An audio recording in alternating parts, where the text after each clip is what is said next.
Hello friends, welcome to agri knowledge plus. आप सभी का स्वागत है आपके अपने चैनल एग्री नॉलेज प्लस पर। दोस्तों, आज हम लोग देखेंगे भारतीय कपास निगम लिमिटेड के द्वारा 15/9/2023 को एक पेपर करवाया गया था जो कि पोस्ट थी जूनियर कमर्शियल एग्जीक्यूटिव की। दोस्तों, इस पेपर में 60 question, 15 question reasoning, 15 question math और 15 क्वेश्चन जो थे जीएस से थे।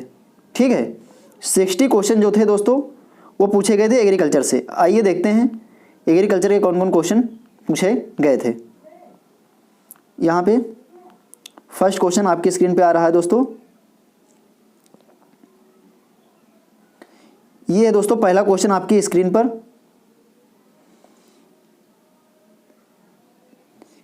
कपास का ब्लैक आर्म एवं एंगुलर लीफ स्पॉट किसके कारण होता है? दोस्तों, ये बताना था जीवाणु के द्वारा होता है, कवक के द्वारा होता है, या प्रोटोजोआ या एक्टिनोमास्टिस। तो इसका जो राइट आंसर दोस्तों होगा वो होगा जीवाणु। ठीक है, आइए आगे बढ़ते हैं और देखते हैं हम लोग नेक्स्ट क्वेश्चन।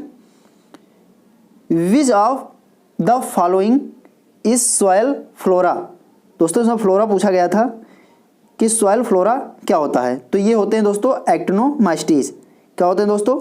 एक्टिनोमास्टिस होते हैं, जो कि सॉइल फ्लोरा यानी कि मृदा वनस्पति के नाम से भी इनको जाना जाता है।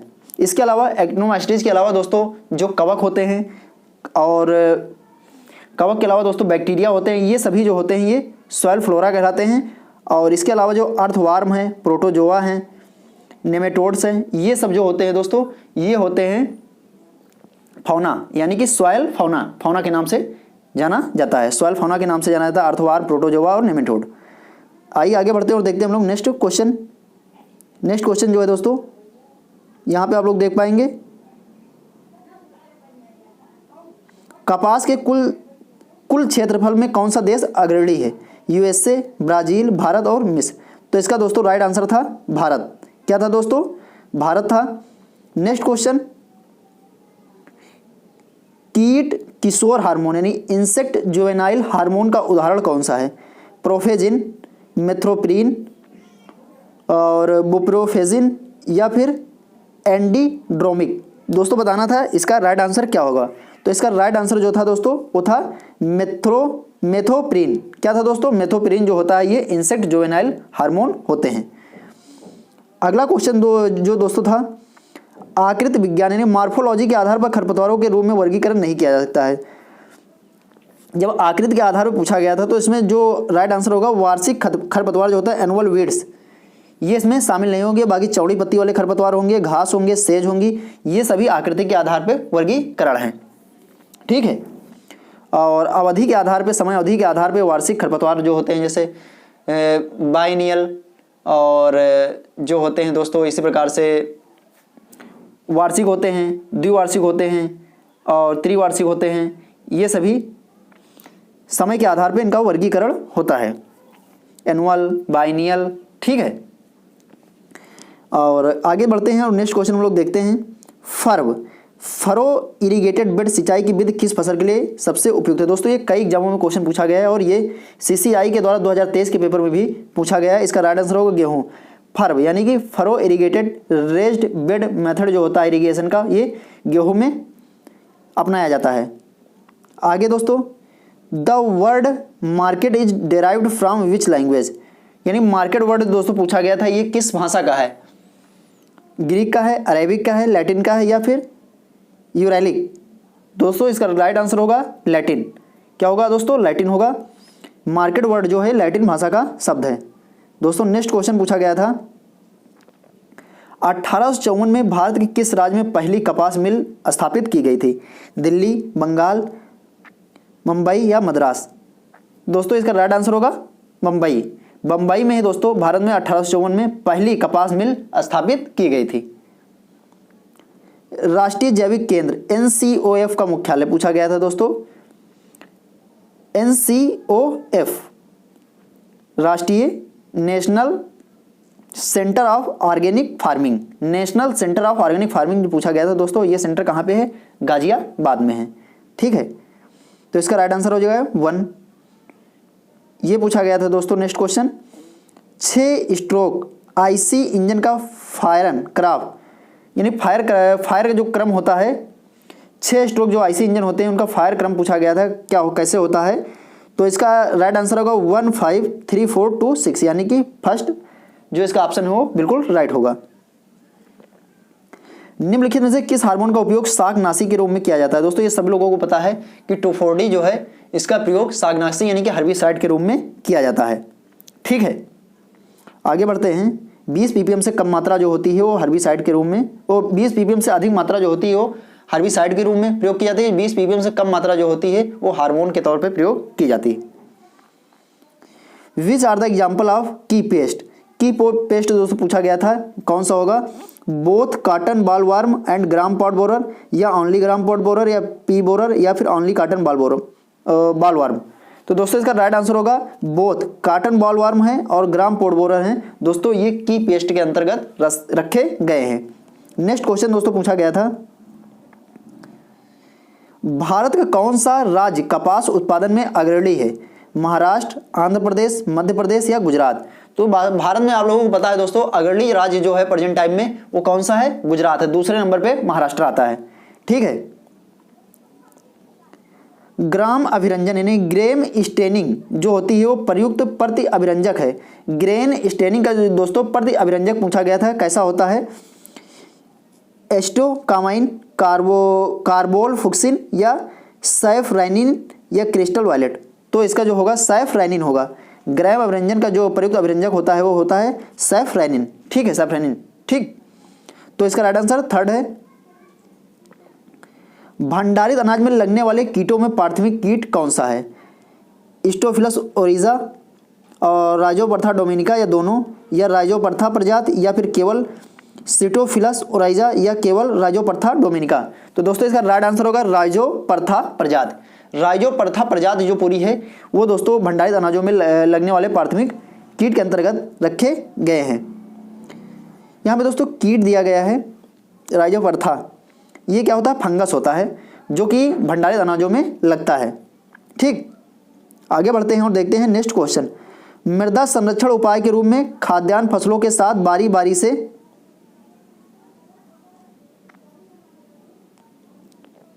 दोस्तों यहाँ पे राइट आंसर केवल राइजोपरथा डोमिनिका, यही जो होता है भंडारित अनाजों में लगने वाला फंगस होता है।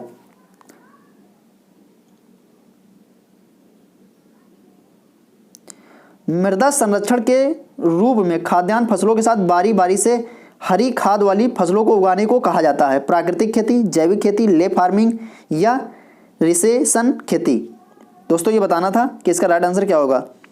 ले फार्मिंग के अंतर्गत दोस्तों खाद्यान्न फसलों के साथ साथ एक क्रम में ले फार्मिंग यानी कि घास की खेती भी की जाती है, जिससे कि जो उसकी प्रोडक्टिविटी है वो बढ़ाया, मतलब उत्पादन क्षमता जो है दोस्तों खेत की वो बढ़ाई जा सके।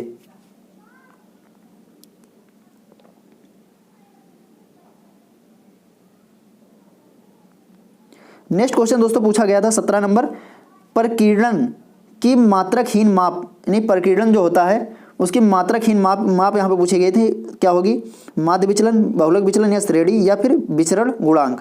तो दोस्तों इसका राइट आंसर होगा विचरण गुणांक। कोफिशिएंट ऑफ वेरिएशन जो होता है ये मात्रकहीन माप होती है।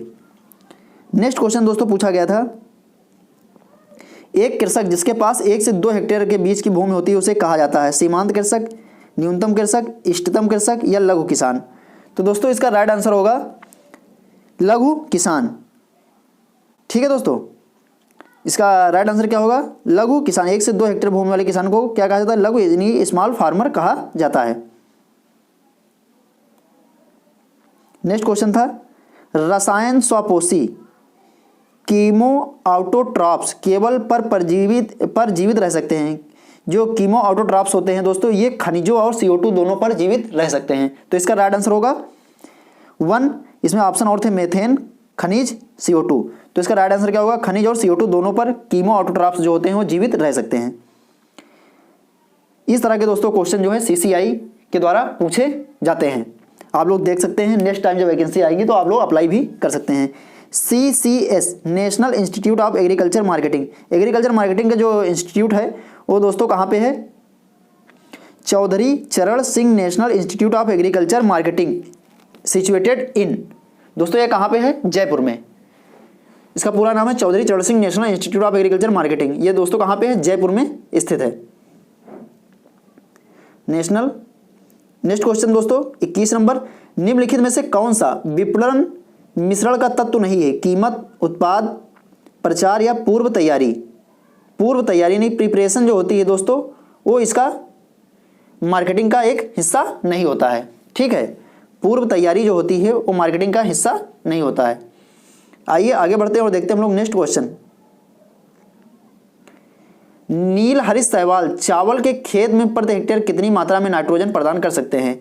30 से 50 किलोग्राम नाइट्रोजन प्रति हेक्टेयर, 5 से 10 किलोग्राम प्रति हेक्टेयर या 20 से 25 किलोग्राम नाइट्रोजन प्रति हेक्टेयर? तो दोस्तों इसमें राइट आंसर जो होगा 20 से 25। नील हरीश सहवाल जो होते हैं, ब्लू ग्रीन एल्गी जो होती है दोस्तों, वो 25 से 30 किलोग्राम नाइट्रोजन प्रति हेक्टेयर क्या करती है? फिक्सेशन करती है। तो राइट आंसर हो जाएगा थर्ड। दोस्तों यहाँ पे पूछा गया था नेक्स्ट क्वेश्चन, श्वेत भृंगक। श्वेत भृंगक का वैज्ञानिक नाम, यानी कि व्हाइट ग्रब जो होता है, जो मूंगफली में दोस्तों लगता है, आप लोगों ने सुना होगा कि मूंगफली में जो लगता है वो क्या लगता है? White grub. ये काफ़ी हार्मफुल इंसेक्ट होता है जो कि मूंगफली को काफ़ी नुकसान भी पहुंचाता है। तो इसका नाम पूछा गया था कि साइंटिफिक नेम क्या है? तो इसका साइंटिफिक नेम है होलोट्रेकिया कॉन्सिगोनिया। होलोट्रेकिया कॉन्सिगोनिया जो होता है दोस्तों, ये इसका क्या होता है? साइंटिफिक नेम होता है। और ऑप्शन इसके थे कांसोगोनिया, अस्मेक्टा मूरी या हेलियोकार्पा आर्मीजेरा। तो इसका राइट आंसर दोस्तों होलोट्रेकिया कांसोगोनिया। भारतीय गन्ना अनुसंधान संस्थान कहाँ स्थित है? आगरा, कोयम्बटूर, लखनऊ या कानपुर? दोस्तों भारतीय गन्ना जो अनुसंधान संस्थान है वो कहाँ पे स्थित है? वो लखनऊ में स्थित है। और भारतीय गन्ना प्रजनन अनुसंधान संस्थान जो है वो है कोयम्बटूर में। तो इसका राइट आंसर क्या हो जाएगा? लखनऊ हो जाएगा। ठीक है,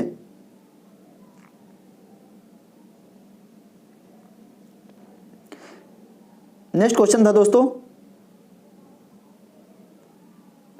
the actual quantity of commodity that is available with the farmer after meeting his basic requirement. दोस्तों यहाँ पूछा गया था वो कमोडिटी, यानी कि वो उत्पाद जो किसान के द्वारा मार्केट में बेचने के बाद, commodity is available with the farmer after meeting his basic requirement, मतलब उसकी जो बेसिक रिक्वायरमेंट होती हैं उसे पूरा करने के बाद जो शेष उत्पाद बचता है उसे क्या कहा जाता है? किसान के द्वारा जैसे धान का उत्पादन किया गया दोस्तों, तो उसे मार्केट में बेचने के बाद with meeting his basic requirement, the actual quantity of commodity that is available with the farmer after meeting his basic requirement। Basic requirement पूरी होने के बाद जो शेष उत्पाद जो बचता है दोस्तों उसे क्या कहते हैं? उसे कहते हैं मार्केटेबल सरप्लस। ठीक है, मार्केटेबल सरप्लस कहा जाता है।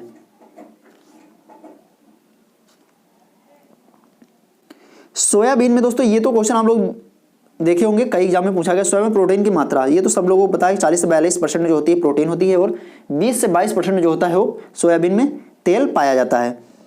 वर्षा की कमी से अधिक होने पर सर्वसुखा यानी सीवियर ड्राउट होता है। दोस्तों यहाँ पूछा गया था किससे कम वर्षा हो कि वहाँ पे सीवियर ड्राउट उत्पन्न होगा। कितनी मात्रा में वर्षा, यानी 50% से अधिक कम मात्रा में दोस्तों वर्षा होती है। साधारण वर्षा से जितनी वर्षा हर वर्ष होती है, उससे अगर 50% कम वर्षा हो रही तो वहां पे कौन सी कंडीशन उत्पन्न होगी? Severe drought. एकीकृत कृषि प्रणाली का प्रमुख उद्देश्य क्या है? स्थानांतरित खेती, जैविक खेती, स्थानांतरित खेती, जैविक खेती, विस्तृत और गहन खेती? तो दोस्तों इसका राइट आंसर होगा थर्ड, स्थानांतरित खेती, जैविक खेती, विस्तृत और गहन खेती। ठीक है, herbicide atrazine belong which category of herbicide? दोस्तों यहाँ पूछा गया अट्राजीन हर्बिसाइड जो होती है मुख्यतः दोस्तों आप लोगों ने देखा होगा कि ये मक्का में प्रयोग की जाती है, खरपतवार नाशी के रोग में। ये क्या होती है? प्री इमरजेंस हर्बिसाइड, यानी कि उगने से पूर्व, फसल के उगने से पूर्व भी दोस्तों इसको अप्लाई किया जाता है खेत में। फसल की बुआई के बाद और उगने से पूर्व अट्राजीन का प्रयोग खेत में किया जाता है। कृषि यंत्रीकरण निम्नलिखित में से किसको कम करता है? प्रदूषण को, कठिन परिश्रम को, जनसंख्या को या भ्रष्टाचार को? दोस्तों कृषि यंत्रीकरण जो होता है वो क्या कम कर देता है दोस्तों? कठिन परिश्रम को। जितना यंत्रीकरण हो जाएगा दोस्तों उतना ही परिश्रम, मैन पावर का कम इस्तेमाल करना पड़ेगा। ओजोन परत किस वायुमंडल परत में स्थित होती है? क्षोभ मंडल, ताप मंडल या समताप मंडल या मध्यमंडल? ये दोस्तों आप सब लोगों को पता होगा क्वेश्चन कि जो ओजोन परत होती है वो समताप मंडल में स्थित होती है। बाजार का वह प्रकार जब बाजार में उत्पाद का केवल एक ही खरीदार मौजूद होता है तो क्या कहलाता है दोस्तों? एकाधिकार बाजार, मोनोसोनी बाजार, या क्रेता एकाधिकार बाजार, या द्वैधिकार बाजार। तो दोस्तों वहाँ पे क्या होता है? क्रेता एकाधिकार बाजार, मोनोस्पोनी मार्केट होता है, यानी क्रेता एकाधिकार बाजार। जब केवल एक ही खरीदार मार्केट में उपलब्ध होता है तो वहाँ पे क्या होता है दोस्तों? क्रेता एकाधिकार बाजार होती है। तो राइट आंसर इसका हो जाएगा थर्ड। न्यूनतम जुताई, जहां प्राथमिक जुताई को पूरी तरह से टाल दिया जाता है और द्वितीयक जुताई को केवल पंक्ति क्षेत्र में क्यारियां तैयार करने तक ही सीमित रखा जाता है, वो क्या कहलाती है दोस्तों? सघन जुताई, शून्य जुताई, मल्च जुताई, या समानित जुताई। तो दोस्तों इसका राइट आंसर हो जाएगा शून्य जुताई, जीरो टिलेज। जीरो टिलेज में क्या होता है? प्राथमिक जुताई को बिल्कुल इग्नोर किया जाता है और द्वितीय जुताई में दोस्तों पंक्तियों के बीच में ही हल्की जुताई की जाती है। यह होता है शून्य भूपरिष्करण। What is the geological name of anar butterfly? दोस्तों अनार बटरफ्लाई का जोलॉजिकल नेम पूछा गया था। पैप्लियो डोमेलस, वर्सिकोला आइसोक्रेट्स, या कार्पोमिया विसुवियाना, या बैक्टीरियोसेरा डोरासिलिस। तो दोस्तों इसका राइट आंसर होगा वीराचोला आइसोक्रेट्स, सेकंड।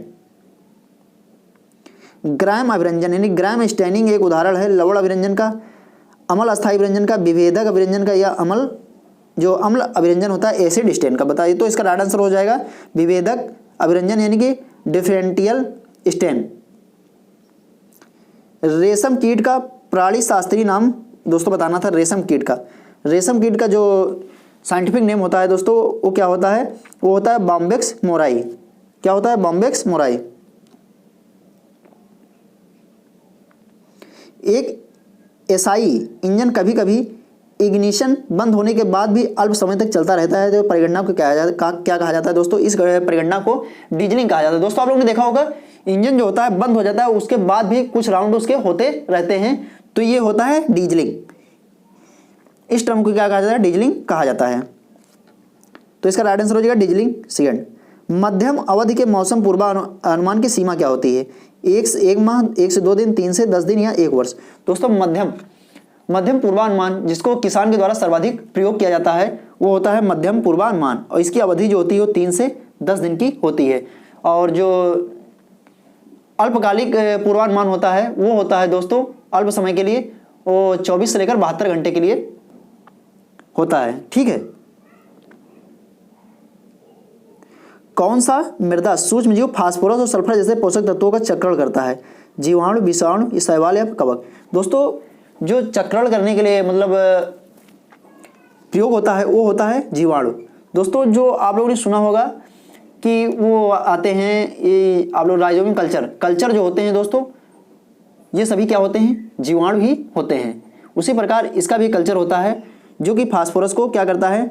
मृदा में उपलब्ध कराने का कार्य करता है, वो होता है जीवाणु। तो राइट आंसर इसका हो जाएगा जीवाणु हो जाएगा। खड़ी फसल की कटाई से पहले अगली फसल की रोपाई को क्या कहते हैं? सतत खेती, रिले क्रॉपिंग, या फिर मल्टी क्रॉपिंग, या फिर मिक्स्ड क्रॉपिंग। तो दोस्तों खड़ी फसल में दूसरी फसल की बुआई कर दी जाती है। एक फसल जब करने वाली हो उससे पूर्व भी 10 से 15 दिन पूर्व भी उसमें दूसरी फसल की बुआई जब कर दी जाती है तो उसे रिले क्रॉपिंग कहते हैं। जैसे धान के खेत में दोस्तों अलसी की बुआई, या फिर धान की फसल में बरसीम की बुआई। ठीक है, ये होते हैं रिले क्रॉपिंग के example. Which photosynthetic pigment are found in the prokaryotic and eukaryotic photoautotrophs? फोटोऑटोट्रॉप्स में जो प्रोकार्योटिक और यूकैरियोटिक्स जो होते हैं उसमें पूछा गया था कौन सा पिगमेंट पाया जाता है। दोस्तों जो भी चीज़ें फोटोसिंथेसिस करती हैं उसमें क्या होता है? उसमें क्लोरोफिल होता है। बिना क्लोरोफिल के दोस्तों फोटोसिंथेसिस नहीं कर पाएंगे, तो इसका राइट आंसर दोस्तों हो जाएगा फोटोसिंथेसिस के लिए क्लोरोफिल। Right answer third. किस सूक्ष्मजीव द्वारा नाइट्राइटों को नाइट्रेट में ऑक्सीकृत किया जाता है? तो इसको बताना था।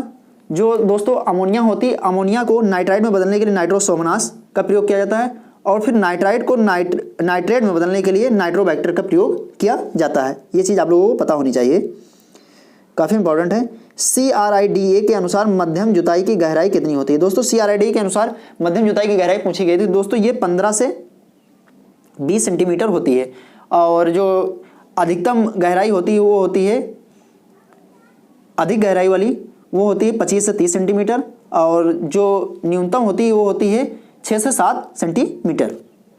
तो मध्यम पूछी गई थी तो ये थी इसका राइट आंसर दोस्तों 15 से 20 सेंटीमीटर।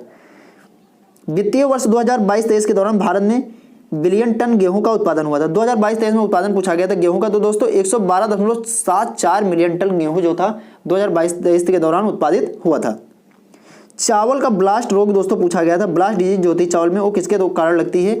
ये दोस्तों कवक जनित होती है। ब्लास्ट डिजीज जो होती है दोस्तों, ये किसके द्वारा लगती है? कवक के द्वारा लगती है। तो इसका राइट आंसर हो जाएगा 3।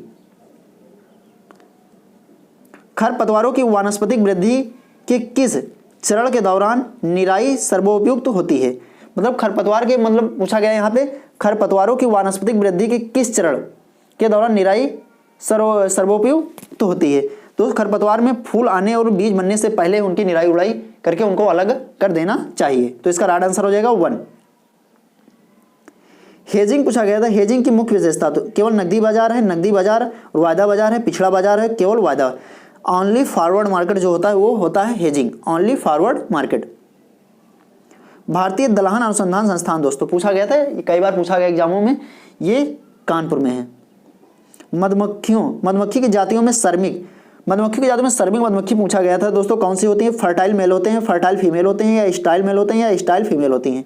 तो दोस्तों ये स्टाइल यानी कि जो प्रजनन करने में अक्षम होती हैं, वो मादा जो होती हैं वो श्रमिक होती हैं। ठीक है, ये चीज़ आप लोग ध्यान रखेंगे। खरपतवार नियंत्रण की सबसे पुरानी विधि कौन सी है? हाथ से निराई, सीकिंग, खुदाई या जुताई? दोस्तों हाथ से निराई यानी कि हैंड वीडिंग जो होती है सबसे प्राचीन विधि है निराई की। ठीक है, खरपतवार नियंत्रण करने की। एंटीबायोटिक उत्पादन होता है दोस्तों, एंटीबायोटिक एक्टिनोमाइसिटीज, शैवाल, ईस्ट विषाणु। दोस्तों ये क्वेश्चन पूछा गया था, काफी अच्छा क्वेश्चन था दोस्तों। आप लोग जानते हैं कि एंटीबायोटिक जो होती है यानी कि पेनिसिलिन, वो किससे मिलती है? वो कवक से मिलती है, लेकिन इनमें से कवक कहीं पे नहीं था। तो दोस्तों इसका राइट आंसर हो जाएगा एक्टिनोमाइसिटीज, क्योंकि एक्टिनोमाइसिटीज जो होते हैं ये इन्हीं के अंतर्गत दोस्तों क्या होते हैं? कवक होते हैं। ये चीज आप लोग ध्यान रखेंगे। ठीक है, बड़ा ग्रुप जो होता है एक्टिनोमाइसिटीज होता है, उसी के अंतर्गत दोस्तों कवक आते हैं, इसलिए एंटीबायोटिक जो होगी एक्टिनोमाइसिटीज से प्राप्त की जाएगी। लीसा दोस्तों ये भी आप लोगों ने सुना होगा, कई बार जब ऑर्गेनिक फार्मिंग की बात आती है तो ये वर्ड जरूर आता है दोस्तों, लीसा। तो लीसा जो होता है वो क्या होता है? Low external input sustainable agriculture. Sustainable agriculture नहीं, low external input sustainable agriculture. ठीक है, इसका राइट आंसर होगा लीसा। ठीक है, 3rd। खाद्यान्न बाजार का उदाहरण है स्थानीय बाजार, लोकल मार्केट, क्षेत्रीय बाजार, राष्ट्रीय बाजार, अंतर्राष्ट्रीय बाजार। तो जो खाद्यान्न बाजार का उदाहरण जो होता है दोस्तों, ये होते हैं हमारे क्षेत्रीय बाजार, रीजनल मार्केट जो होते हैं ये खाद्यान्न बाजार का उदाहरण होते हैं। एगमार्क का मुख्यालय दोस्तों, एगमार्क ज़्यादा तो दोस्तों लोगों ने मुंबई लगाया है। मुंबई इसलिए लगाया क्योंकि इसका जो एक रीजनल सेंटर है वो कहाँ पे है? नागपुर में है, इसलिए लोगों ने ज़्यादातर नागपुर, क्योंकि नागपुर ही अधिकांश लोगों को पता है कि नागपुर में एगमार्क का मुख्यालय। लेकिन एगमार्क का जो हेडक्वार्टर है दोस्तों वो कहाँ पे? फरीदाबाद, हरियाणा में है। रोटिनोन जो होता है, रोटिनोन कीटनाशी जो होता है पौधे के किस भाग से प्राप्त किया जाता है? रोटिनोन जो होता है दोस्तों वो मुख्यतः जड़ से प्राप्त किया जाता है, पौधे के जड़ से प्राप्त किया जाता है। Which of following free living aerobic nitrogen fixation bacteria? दोस्तों इसमें पूछा गया था फ्री लिविंग एरोबिक में जो होते हैं दोस्तों वो क्या होते हैं? एजोटोबैक्टर जो होते हैं ये free living aerobic nitrogen fixation bacteria होते हैं। ये चीज भी आप लोगों को पता होगी। ब्रिटेन में कपास आपूर्ति संघ की स्थापना दोस्तों ये 1856, 57, 58 या 59। तो ब्रिटेन में कपास आपूर्ति संघ की स्थापना जो थी दोस्तों वो 1857 में की गई थी। RT46 किसकी किस्म? सरसों, सूरजमुखी, सोयाबीन या तिल? दोस्तों RT46 जो है ये तिल की किस्म है।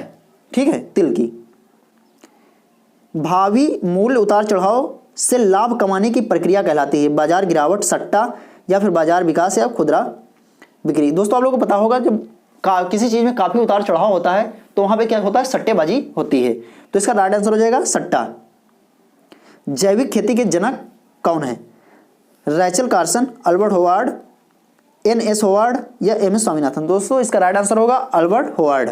कंफ्यूज करने के लिए NS होवार्ड भी डाला गया था, तो दोस्तों का राइट आंसर क्या होने वाला है? Albert Howard.